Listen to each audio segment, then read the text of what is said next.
Bienvenidos compañeros, somos integrantes del grupo 37A del curso de DREM.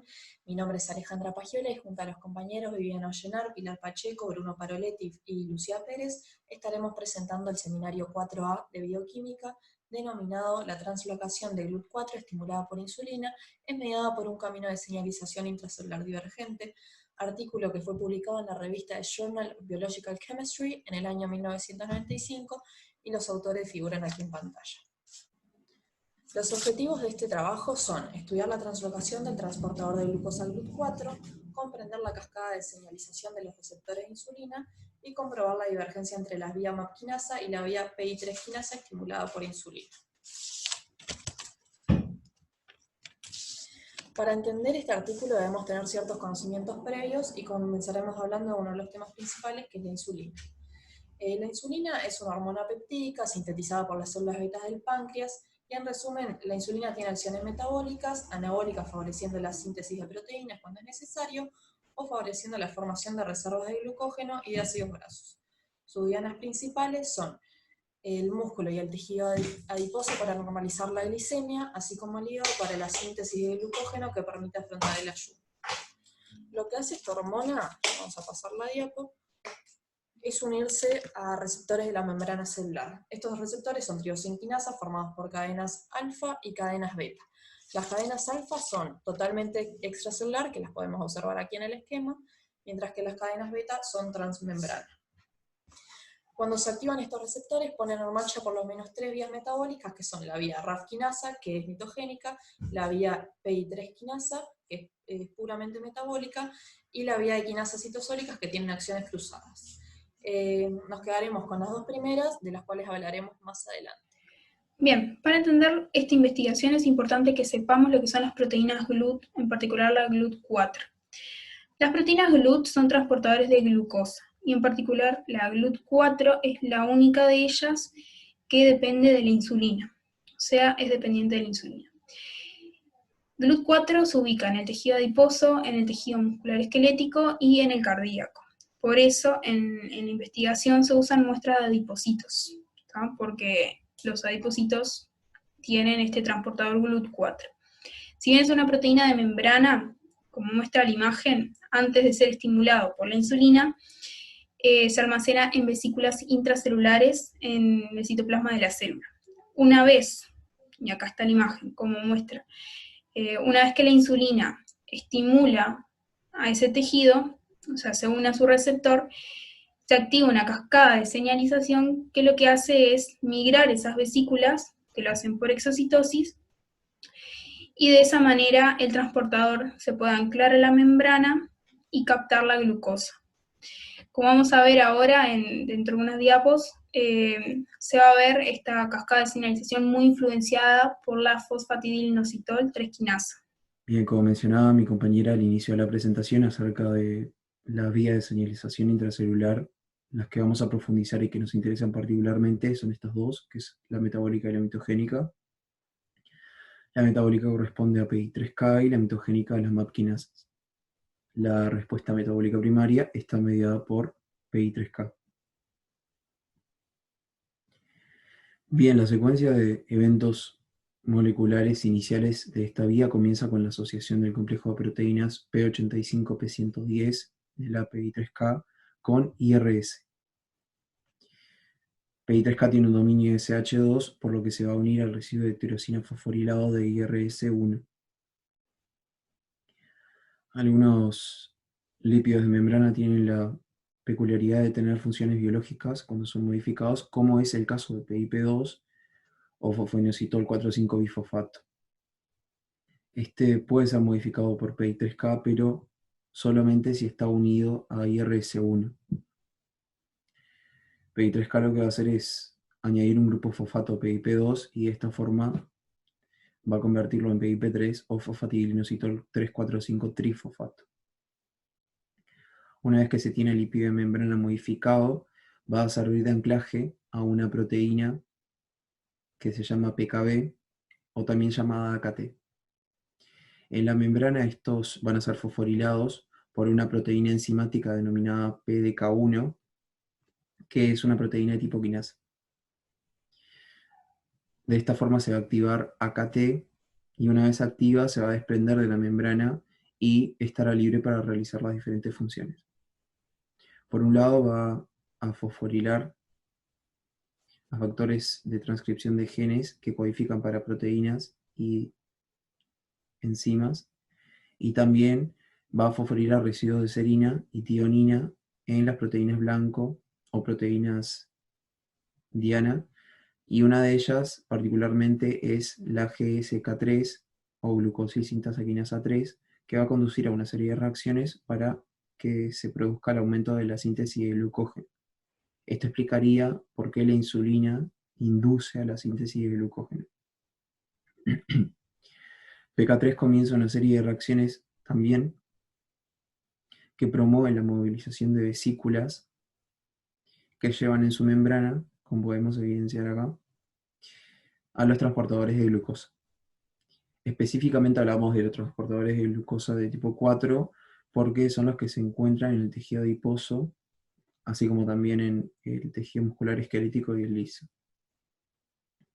Estos se van a movilizar hacia la membrana plasmática, y una vez allí se fusionan con ella y van a permitir la incorporación de los transportadores GLUT4, que finalmente van a permitir el ingreso de glucosa al interior de la célula. Bien, ahora les voy a hablar de la vía mitogénica, que es esta que les estoy señalando de este lado. Bueno, la vía mitogénica, al igual que la metabólica, va a empezar obviamente por la estimulación de insulina, activando su receptor, que se autofosforila en su residuo de tirosina. Una vez activado el receptor, se puede unir con sus proteínas diana y fosforilarlo. Acá hay como dos opciones de lo que puede pasar. Y una es que se una IRS, que es una proteína diana bastante importante, la cual se fosforila también en residuos de tirosina, y es como un centro de nucleación, porque IRS se fosforila en varios lugares, como muestra acá, y ahí se puede derivar tanto la vía metabólica como la vía mitogénica, teniendo en cuenta de que, como medio se representa en la imagen, esto ocurre en la célula todo al mismo tiempo. Entonces, IRS fosforilado se va a unir a GRB2. GRB2 tiene un dominio, se llama SHC, que tiene la peculiaridad de unirse a residuos de tirosina fosforilado, como es el caso de IRS. Entonces, esta proteína GRB2 se puede unir tanto a IRS o directamente al receptor de insulina, que también tiene residuos de tirosina fosforilados. Entonces se van a reunir las condiciones para formar como una especie de puente para que se una otra proteína importante llamada SOS. Y se va a formar el primer complejo como importante, que puede ser de IRS, GRB2 y SOS, o, como muestra en la imagen, de GRB2 unido al receptor de insulina y a su vez unido a SOS. Este complejo de 3 proteínas va a tener como la función de intercambiar un GDP por un GTP en las proteínas RAS. Las proteínas RAS van a estar ancladas a la membrana y, bueno, unidas a GDP. Una vez que se produce este intercambio, se activa RAS, y RAS puede a su vez activar a la proteína RAF. La proteína RAF, una vez activada, se va como a liberar el citoplasma y se va a ir a fosforilar a MEC en residuos de serina. Y MEC a su vez va a fosforilar a otra proteína llamada ERK en residuos de tirosina y treonina. Este ERK fosforilado es bastante importante porque tiene la capacidad de migrar al núcleo de la célula y ahí activar factores de transcripción finalmente, que van a estar relacionados con el crecimiento y la diferenciación celular.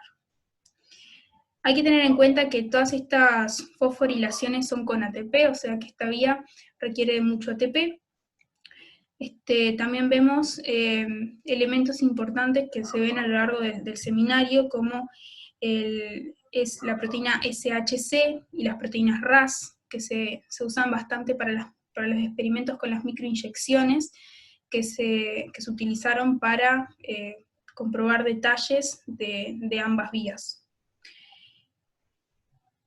Y bueno, nada. El método, su estrategia general, lo primero que se realizó fue un cultivo celular de adipocitos 3T3L1, el cual pertenece a ratones y son muy similares a los humanos, tanto fisiológica como genéticamente.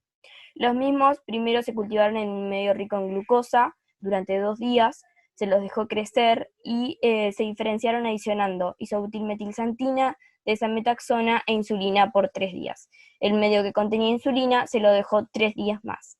A los 10 días estos adipocitos se diferenciaron completamente.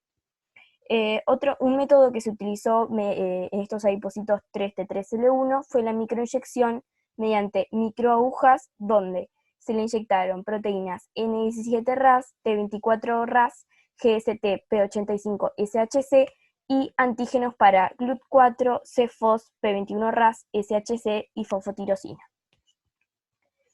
Otra técnica utilizada fue la inmunotinción, donde se utilizan antígenos para una o contra una proteína diana que se conjuga con un fluorocromo. Se observa en la imagen de arriba a la derecha, o sea, eso es lo que podemos observar mediante la inmunohistoquímica, y en la diapositiva se ve el proceso por el cual se lo realizó. No vamos a entrar en muchos detalles porque es un proceso muy largo. Bien, para comenzar con resultados y discusión, en el experimento 1, el objetivo del mismo era observar la translocación del GLUT4 mediado por insulina. En la imagen A podemos observar cómo el GLUT4 se encuentra aún en el citosol de la célula, almacenado en vesículas, y en la imagen B, ya inyectada la insulina, se ve cómo se observa una translocación abundante y el mismo GLUT4 ya se evaginó en la membrana celular. Bien, abajo tenemos 2 gráficas. La primera pertenece a un curso temporal de la translocación del GLUT4, donde vemos que se realiza no se realiza de un momento a otro, sino en un tiempo determinado. Bien. En la imagen D, o sea, en la gráfica D, se observa la translocación del GLUT4 mediado por insulina. Lo que nos quiere decir es que a medida que fue aumentando la insulina, también fue aumentando la translocación del receptor. Bueno, para comprobar directamente la importancia de las moléculas intracelulares, lo que se hizo fue microinyectar adipocitos 3T3L1 con diferentes reactivos relacionados a RAS.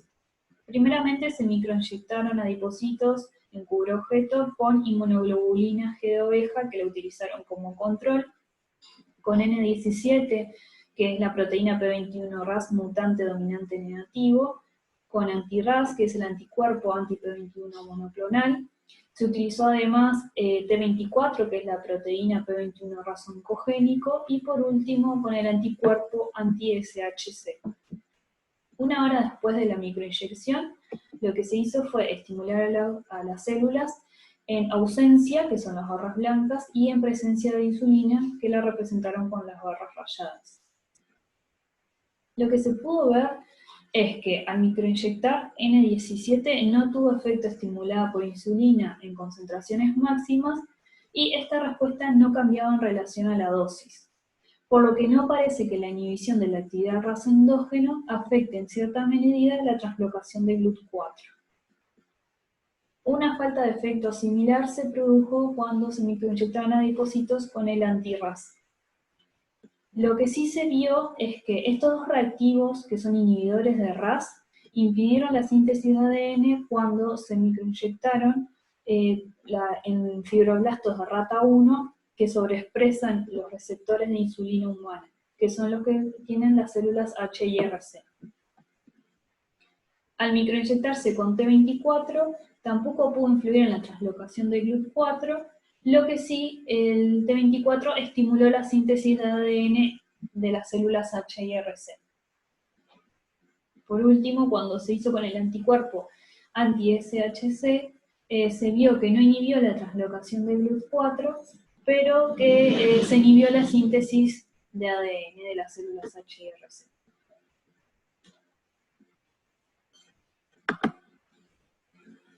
se quiso además evaluar de manera simultánea los efectos del T24 RAS oncogénico en relación a la expresión de la proteína CFOX y la translocación de GLUT4. En la imagen A y E, lo que podemos ver son las células vivas que no se le hicieron ninguna preparación, y en B y F son células microinyectadas con inmunoglobulina G de oveja que las utilizaron como control.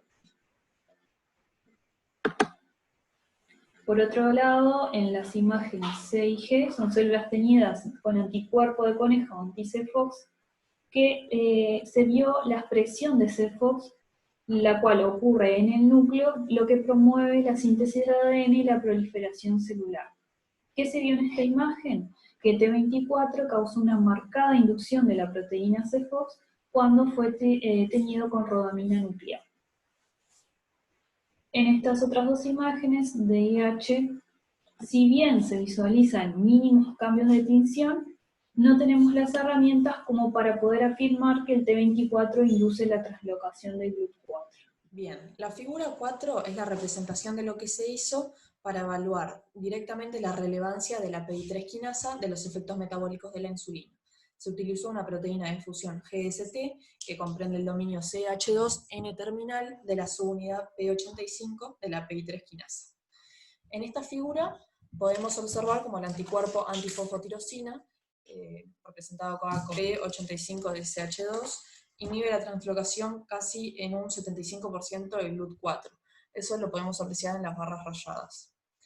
Y luego, para evaluar el papel de la fosforilación de la tirosina, también se microinyectó anticuerpos antifosfatotirosina en células 3T3L1, que el monocuerpo monoclonal antifosfotirosina inhibió notablemente, lo podemos ver acá, Y20, también casi en un 75%, lo que indica la necesidad de la fosforilación de tirosina, así como la actividad de la PI3 quinasa en la translocación de GLUT4. Bien, para ir terminando la presentación, les queríamos hablar brevemente de estas tres patologías que están relacionadas con los temas que hemos hablado. La diabetes es una patología crónica que está relacionada con la hiperglicemia en la sangre. En particular, nos interesa la diabetes tipo 2, en la que la insulina no es captada de forma adecuada por los tejidos, o sea, hay una resistencia a la insulina. En el caso de la obesidad, es una enfermedad que se genera por un exceso de grasa acumulada en el cuerpo, también puede haber hipertrofia del tejido adiposo muscular. Y el caso del síndrome de ovario poliquístico se genera en mujeres que tienen un exceso de hormonas andrógenas y se generan quistes en los ovarios. El síndrome de ovario poliquístico puede derivar a una diabetes tipo 2 o también puede generar un estado de hiperglicemia en la sangre. Las tres enfermedades tienen en común la resistencia a la insulina, que quiere decir que la insulina no es captada de forma adecuada por los tejidos, y entonces hay una disminución en la captación de glucosa. Esa resistencia a la insulina podría estar causada por un defecto en la vía metabólica. Entonces, la investigación fue muy importante desde el punto de vista para proporcionar información útil para mejorar el conocimiento sobre estos estados patológicos que afectan a muchos pacientes a nivel mundial. Bueno, se comprobó que existe una divergencia entre las vías de señalización mitogénica y metabólica. La activación del P21 RAS no es necesaria ni suficiente para la translocación del GLUT4 e indica que la vía metabólica que media este efecto difiere de la vía de señalización mitogénica próxima al el P21 RAS activo.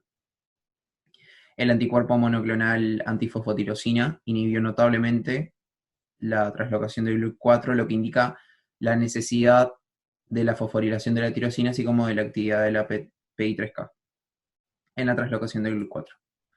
Ninguna de las proteínas RAS, anticuerpo anti-SH, ni tampoco la proteína de fusión SH2, GST, influyen en la translocación del GLUT4. Y bueno, sabiendo la importancia que reside en las vías y especialmente en el papel fundamental de la PI3K, nos surgió la siguiente interrogante, que es, ante una falla de la PI3K, ¿de qué manera podríamos estimular a PIP2 para proseguir con esa cascada de señalización? Muchas gracias.